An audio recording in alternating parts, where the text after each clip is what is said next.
Hello YouTube, this is Rapscallion, and today I bring you something really cool. We've got an update to the multi-item sorter that I posted the second version of a couple months ago. And this one was a collaboration between myself, MetaMilo, and Samus the Sage from the R Redstone Discord and Minecraft server. So we got together and made a system that's much smaller and much faster than both the versions that I posted before, both of which you can see just here. The first version off to the side, pretty big, pretty clunky. Same thing with the second one here as well too. Um, it was pretty reliable, but you know, like it's pretty long, takes up a lot of space, and you might have just seen the new version in there just behind it. But that's it. It's it's half the size of the previous versions. It's one block taller, so not much higher, but you're shaving off a whole lot of extra space from the front here. And this thing runs on an 8 redstone tick clock. So you can pump items in one after the other, and it keeps pushing items through. So this thing works really well. It's tileable in its too wide form, and it's a really cool system to see. So I'm going to do a bit of a showcase here in my video and show it in a practical setting. And Samos the Sage and MetaMilo are going to be doing some tutorials and some other more in-depth explanations. So let's take a look at what this thing looks like as it's running. Same as the previous versions, if you've seen my videos, you put the item to sort into this hopper here. It's going to check the items in the sorted or the filter chest above. And if it's a match, that item pulls down from the filter chest into the hopper. Both items drop down. The match will fall down below. The filter item will get shot back up here and placed back in the chest. If there is no match, it just drops down through here, comes back up the tower and out through this hopper on the other side. The small change in this design versus the previous ones is that in the filter chest, you actually do have to do some slot reservation. So these these slots need to be completely filled up. Best to use some renamed items such as I've done here to prevent from anything sort of just breaking in the system.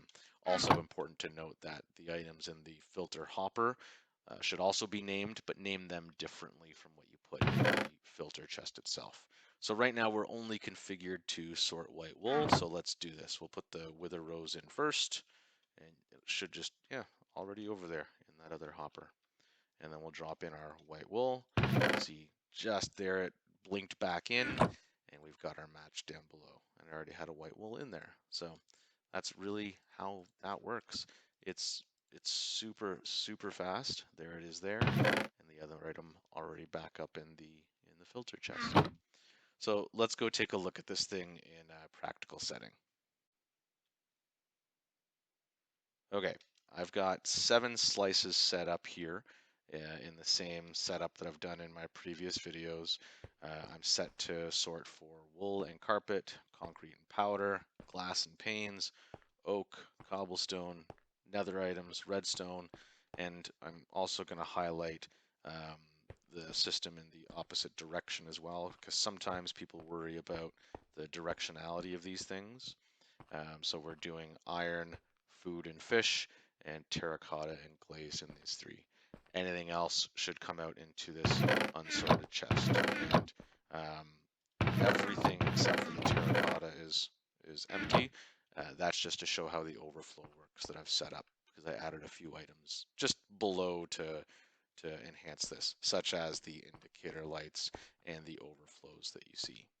So again, this thing is 100% silent. The only ticking you'll hear is if there is an overflow and it starts to spit items out. And yeah, let's see how this thing works. Oh, actually, we'll see what the inside of the shulker looks like first. So pretty typical inventory of a bunch of different items.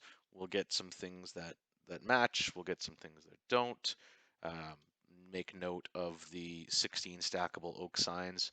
This thing still filters for 16 stackable items, and your non-stackable items can go into the system. They'll come out into the unsorted chest as well. So let's place the shulker and see how this thing works. So already unloading, as you can see, and if you see the blinking, we're now starting to sort. And you don't hear any clicking, no noise, nothing at all. Lag isn't terribly bad. We should be seeing some items come through somewhere. So there, we've got the light gray concrete powder already in here. No glass yet. We do have some oak. There's our signs coming through. No cobblestone yet. A bunch of nether items. Redstone's coming through. Iron, apples. And we do have some mismatches already coming through as well. So let's watch this thing go if we can for a bit. I'll show you the debug window just so you can see how it works on my system.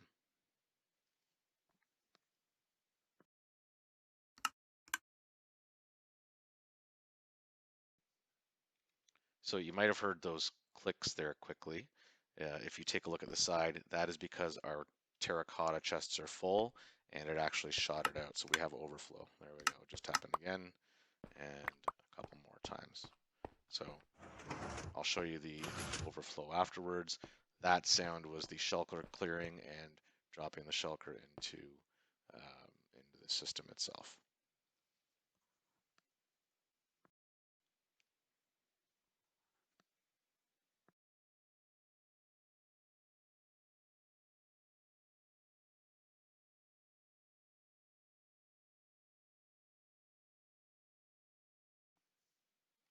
Now is probably a good time to show the back of the system and the clock that I'm using. So I mentioned that this thing runs on an 8 redstone tick clock. So that's what you see right here. It's reading whether there are items in this dropper to spit them up my dropper item elevator and into the hoppers and feeding into the system. So you can see as items come in, how quickly they're passing through. So every time an item comes there, match, match, mismatch, mismatch. So you can see how quickly this thing actually operates, and it's going through from slice to slice.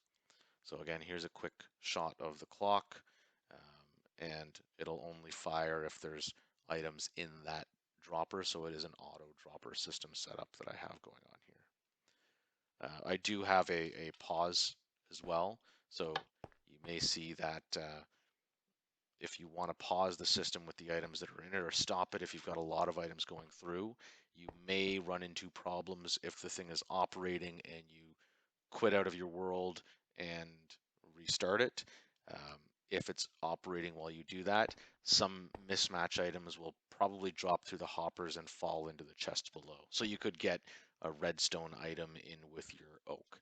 It doesn't break the system, it just fires a couple of mismatches. So it's best to shut it off with that lever, wait for all the indicator lights to stop, and then you can shut out of your world and come back in whenever you please, and then just turn it back on to get going again.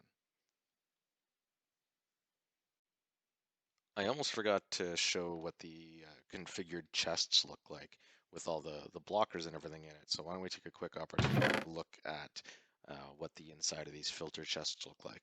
So this one is all of our wool and all of our carpet. We've got blockers covering all the other slots. Here's all of our concrete and concrete powder.